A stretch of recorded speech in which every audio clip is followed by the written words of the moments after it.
nagbagsak di umano, and I'm saying this is just an allegation, di umano ni Senator Estrada sa Bulacan, doon sa first district.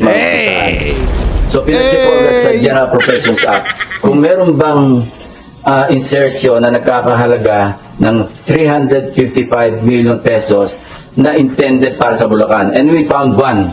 Meron talaga insertion na wala sa House version, pero lumabas ito do sa after BICAM. So maliwanag na either sa Senate version or sa BICAM yun na insert. Now it can be said, or now it is revealed, na yung House version ay walang 355 million peso project sa Bulacan. Wala rin sa National Expenditure Plan. So ibig sabihin, hindi siya nanggaling sa DBM, hindi nanggaling sa Executive. So saan siya nanggaling? Di sa Senado and sa BICAM. Either of the two.